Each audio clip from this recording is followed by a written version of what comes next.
আসসালামু আলাইকুম। আজকে আমরা রিয়েল এস্টেটের কিছু শব্দ বা ভোকাবুলারি জানব। তার মধ্যে হচ্ছে ব্রোকার্স এজেন্ট। ব্রোকার্স এজেন্ট বলতে বোঝায় যে সেলস পারসনটা সে হচ্ছে ব্রোকার্সের এজেন্ট। বায়ার্স এজেন্ট হচ্ছে গিয়া ক্রেতার জন্য যে এজেন্টটা কাজ করে সেটা হচ্ছে বায়ার্স এজেন্ট।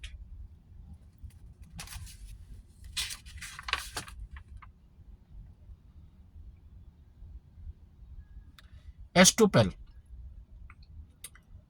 এস্টুপেল মানে হচ্ছে সংক্ষিপ্তভাবে বলতে গেলে একটা লিখিত চুক্তিপত্র যেটাতে বলা আছে যে ভাড়াটিয়া, মালিক, ক্রেতা, বিক্রেতা এই কাজগুলা করবে, এই কাজগুলোর বাইরে তারা কিছু করবে না। যদি করে তাহলে নতুন করে আবার চুক্তিপত্র সম্পন্ন করতে হবে। মানে একটা কনফার্মেশন যা যা এই বাড়ি ক্রয় বিক্রয় ভাড়া দেওয়া এগুলোর ভিতরে বলা হয়েছে সেটার একটা কনফার্মেশন লেটারটা হচ্ছে এস্টুপেল সার্টিফিকেট অর্থাৎ এস্টুপেল।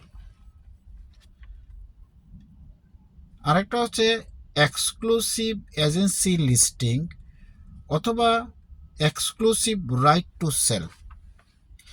এই দুইটা লিস্টিং বা চুক্তিপত্র সব দিকে সমান সমান, খালি একটা জায়গায় একটু বেশ কম আছে। সেই পার্থক্যটা হচ্ছে এক্সক্লুসিভ এজেন্সি লিস্টিংটার মধ্যে আছে এটা যে মনে করেন যে বাড়িটা একটা ব্রোকারেজের কাছে আপনি বিক্রি করার জন্য লিস্টিং করলেন, এই ব্রোকারেজ কোম্পানিটা অন্য একটা কোম্পানির কাছে লিস্টিং দিতেও পারে, ওই কোম্পানিও বিক্রি করতে পারে, এই কোম্পানিও বিক্রি করতে পারে, তবে তারা কমিশন পাবে। কিন্তু বাড়ির মালিক যদি কোনো সময় বাড়িটা বিক্রি করে তার নিজস্ব যোগ্যতা বলে, তাইলে কোনো প্রকার কমিশন কোনো ব্রোকারেজ কোম্পানি পাবে না। বাড়ির মালিক সেই কমিশনের টাকাটা তাদেরকে দিতে বাধ্য না। কিন্তু এক্সক্লুসিভ রাইট টু সেল শুধু এই জায়গাতেই পার্থক্য। সেটা হচ্ছে যে কেউ বাড়িটা বিক্রি করুক না কেন, আপনি যার কাছে প্রথম লিস্টিংটা করছিলেন সে কমিশনের টাকাটা পাবে। এমনকি বাড়ির মালিকও যদি বাড়িটা নিজে বিক্রি করে অথবা এমনকি প্রপার্টির মালিকও যদি প্রপার্টিটা তার নিজের উদ্যোগে বিক্রি করে, তারপরেও ব্রোকারেজ কোম্পানি সেই চুক্তি অনুযায়ী টাকাগুলা বা কমিশনগুলা পাবে। আমি এখানে ডলারকে টাকাই বললাম। তো সেই কমিশনের অর্থটা ব্রোকারেজ কোম্পানিটা পাবে অবশ্যই যদি সেটা exclusive right to sell agency হয় বা লিস্টিং হয়। এজেন্সি আর লিস্টিংয়ের মধ্যে পার্থক্যটা হচ্ছে এজেন্সি যে কাজটা করে আপনার বাড়িটা বিক্রি করার জন্য, যে সে চুক্তিপত্র তো গেল, এটা হচ্ছে লিস্টিং তার জন্য। আর আপনার জন্য হচ্ছে সেটা এজেন্সি। আপনি যে কোম্পানির সাথে চুক্তিপত্র করলেন যে ওরা আপনার বাড়িটা বিক্রি করে দিবে, সম্পত্তিটা বিক্রি করে দিবে, ওরা হচ্ছে আপনার জন্য এজেন্সি আর তাদের জন্য হচ্ছে লিস্টিং।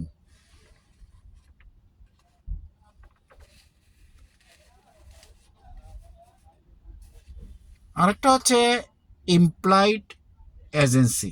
ইমপ্লয়েড এজেন্সিটা হচ্ছে মৌখিক একটা চুক্তি।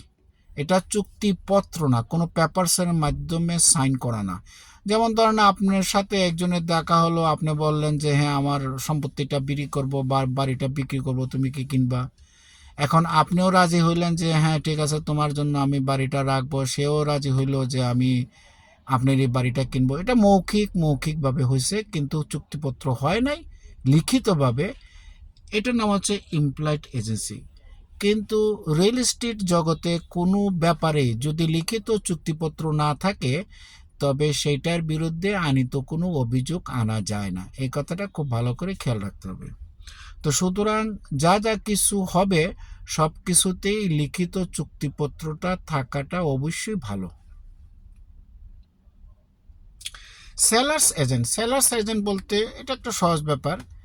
বিক্রেতার জন্য যে ব্রোকারেজ কোম্পানিটা কাজ করতেছে তিনি হচ্ছেন গিয়া সেলার এজেন্ট।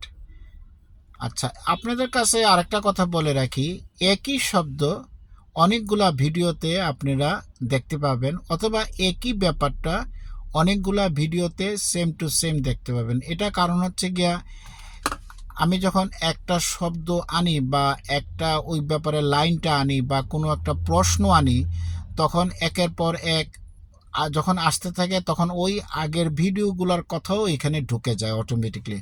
এটা আমার করণীয় কিছু নাই, কারণ এই জায়গা যদি আমি বাদ দেই তাহলে আপনারা হয়তো বা সেটা বুঝতে একটু কষ্ট হবে, যার জন্য আমাকে আগের ভিডিওগুলো থাকা সত্ত্বেও আবার পুনরায় বলতে হয়।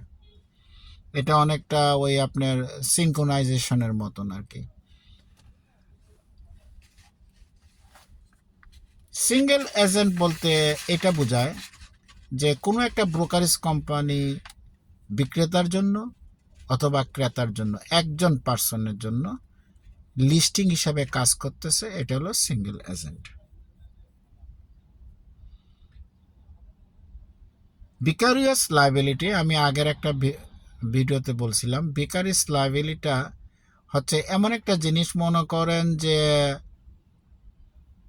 একটা ব্রোকারেজ কোম্পানি আরেকটা ব্রোকারেজ কোম্পানি থেকে কোনো একটা লিস্টিং আনলো বাড়ি বিক্রি করার জন্য, সব কিছু ঠিকঠাক হইলো, কিন্তু দেখা গেল ওই প্রথম যেটা মূল ব্রোকারেজ কোম্পানি তার কোনো একটা সমস্যা হয়েছে, অথবা রিয়েল এস্টেট এই ব্রোকারের তার একটা এজেন্টের কোনো একটা সমস্যা হয়েছে, অথবা ব্রোকারেজ কোম্পানি এখন যারা আসছে, যারা লিস্টিংটা বর্তমানে নিছে, তাদের কোনো একটা সমস্যা হয়েছে।